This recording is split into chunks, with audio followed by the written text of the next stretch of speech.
Good morning, my name's Hemi Newman. I'm from the Indigenous Peoples Learning Network. This is a very unique organisation. We have a parent company, but we're the marketing arm for SCIP. SCIP is Sustainable Cities in Paradise.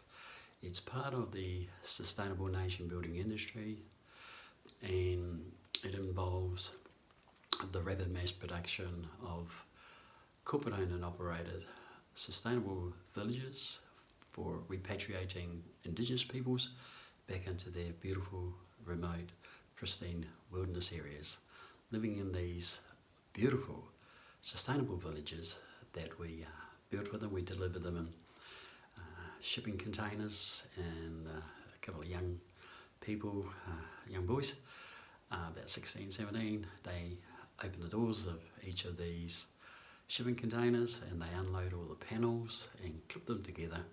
28 days they got a beautiful home, upmarket home for their relatives, and that comes out of a shipping container.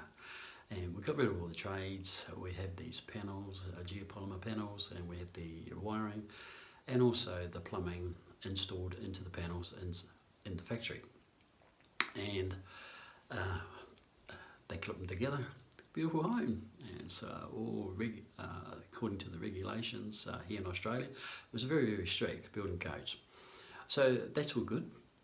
And we can deliver 60 odd of these containers to a community, and they have a team of 30 or 60, 30 of the actual shipping containers have the houses, 30 odd houses in, and two young fellas build each one, 28 days, they have a race. And it's all beautiful. And then when they finish, the electrician and the plumber come in, do the final fit out with the renewables, so it's 100% renewables. Passive solar design buildings, lovely, wonderful buildings to live in. So I'll go a bit more into that in another video.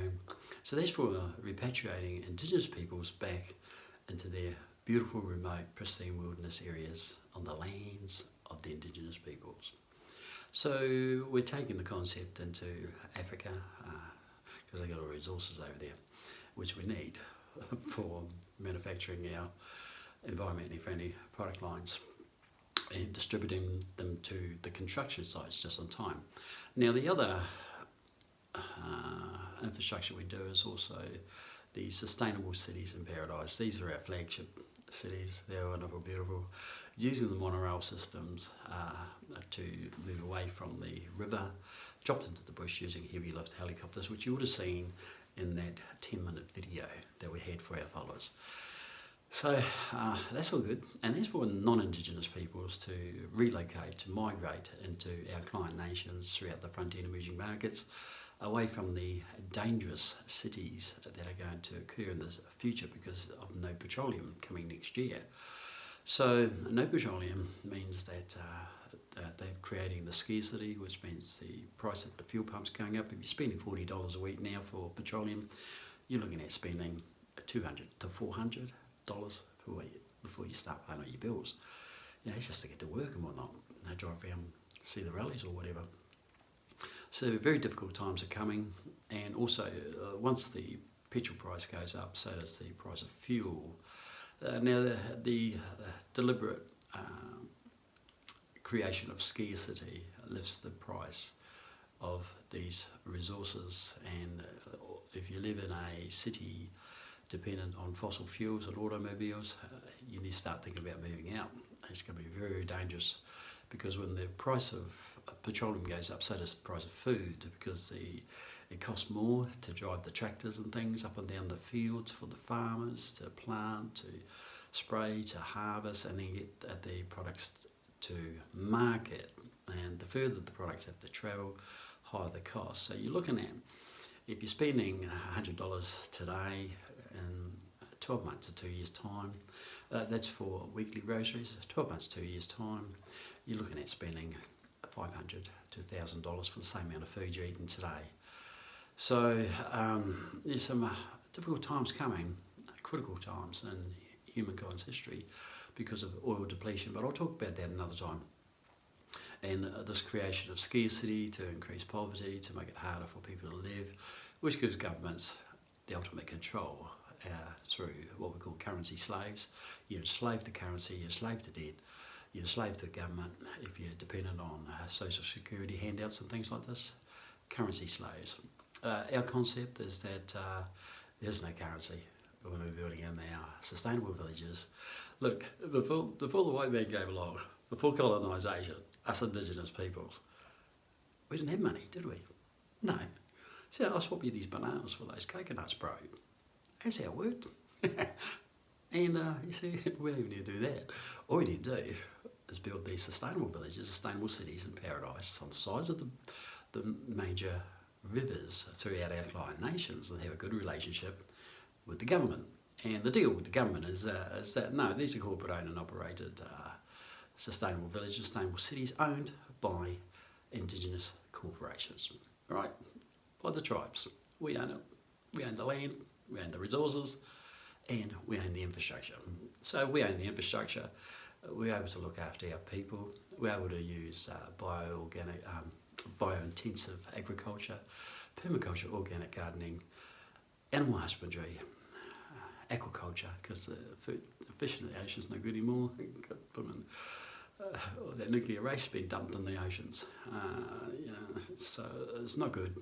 So aquaculture is the way to go. It's still being developed and refined, but it'll be done in the right timing.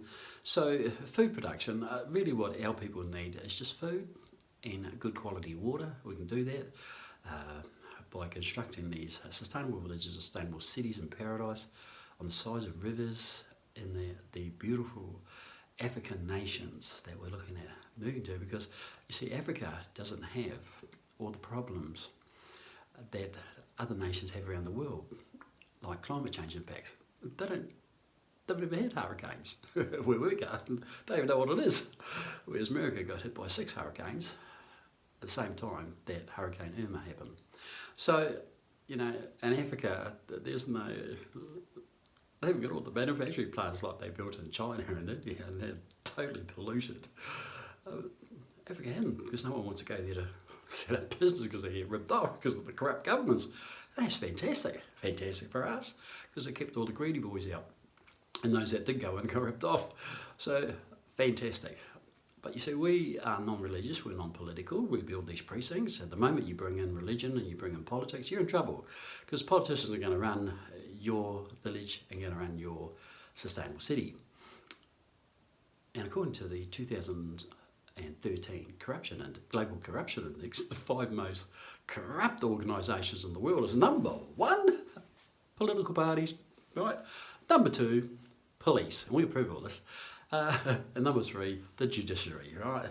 And the other 2, by the way, you can learn about later, also linked to politics. So we're saying to our prospective client nations, listen, we'll come in and we'll build the infrastructure for free, right? Because we're going to raise the money for it. And but we own it and we run it. It's out in the wilderness regions on the land of the indigenous peoples. So we don't need your politics to run our communities, because politics don't work. Neither does the religions, because they both cause divisions. Take a look at what's happening in America with Trump. That's divided all the families in America into 3 divisions, and then end up with civil wars. So a civil war next year in America, and that's what the big companies are planning to move out. They want to move to New Zealand, Australia. New Zealand said, get stuff, coming in our country. And 1/3 of the big businesses in the UK want to move out of the UK because of Brexit. So these are the problems happening around the world. We have the solutions, and the solutions are in the hands of the indigenous peoples. Hence the reason we have our Indigenous Peoples Learning Network, to teach our Indigenous brothers and sisters how to get the social sustainability right and create harmony in our communities. That's where Fraser Tahoe comes in. He's the master of that. And I also deal in social sustainability too, but I work with the new breed of virtuality music superstars, and right here, right now, in my lounge, I have the #1 rapper from New Zealand. He's here, he's staying with me, he's camping with me. So he's been here for the last 5 days. He's awesome. You watch what he's going to do, but you've got 17 tracks he hasn't put out there. And I said, don't put them out there, bro, because they're full of swearing. But it's typical of these rappers, right? But he's happy to clean it up, redo the tracks with no swearing. Because our target market are not the older generations.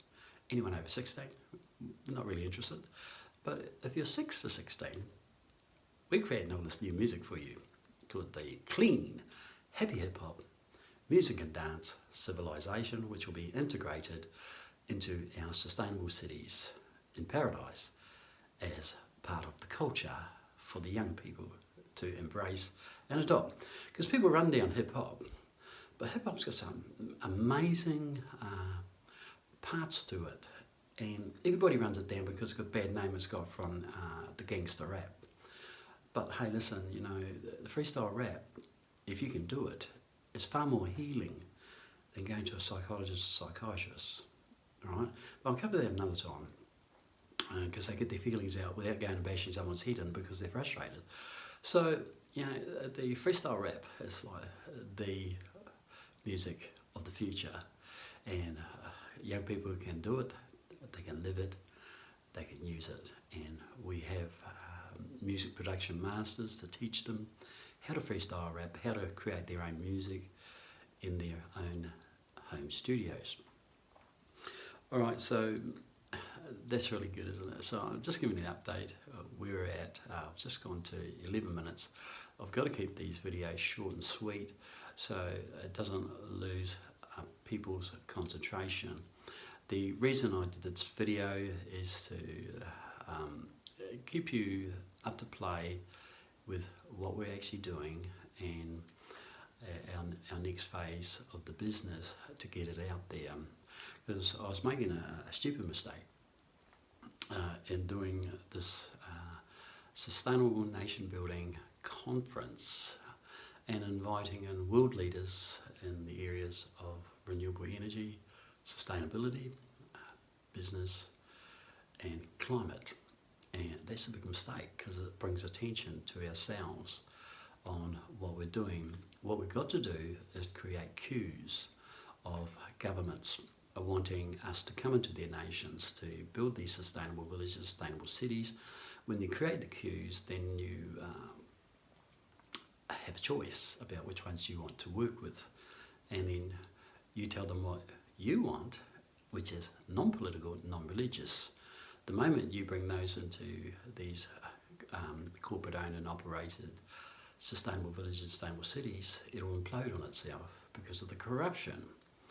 And the other thing you've got to get rid of is money, right? Because we don't use money. You don't need money. You see, everything will be debt-free, all the infrastructure, debt-free. So if you own everything, no one needs to go to work, right? If your vegetables are grown by bio-intensive agriculture, permaculture, organic gardening, animal husbandry and agriculture, well, you got your food, costs you nothing because you're growing it yourselves. So, and the other thing you need is water, and then you need the infrastructure. But then you need the social concepts of decency. It must be based on decency, the way the entire community runs, and it must be harmonious, hence the need for Fraser to teach you about harmony in our communities. And also the utilisation of our link break technology, which will permanently eliminate all forms of severe and significant mental health disorders, from ADHD to bipolar to paranoid schizophrenia, paranoid psychosis, right? You name it, we can get rid of it now, permanently. So this is what you need. You need the culture, you need the music, you need the dance, and then you need ecological sustainability, working in harmony with our environment, with our animals, with our wildlife, doing them no harm, cutting no roads into the wilderness, and not using any fossil fuels or automobiles because they wreck the environment. So, and the last one you need is economic sustainability, which is to make it totally sustainable. You don't need anything from outside. You grow your own fruit and veggies and everything. I mean, isn't that what we did before colonisation? We didn't have money. Now they've got money. We're enslaved to it. If you're on a pension, you're enslaved. You've got to wait for the next pension check. That's never enough. Right, if you're rich, you're enslaved to it too. And guess what? If you're rich, you're going to lose it. In 3 months' time, when the stock market crashes, 80% share market wipeout. And the 1929 Great Depression was only a 30% share market wipeout. So this is three times far more severe. You see a massive domino crash right around the planet. All the big corporations go down and all the small ones with them.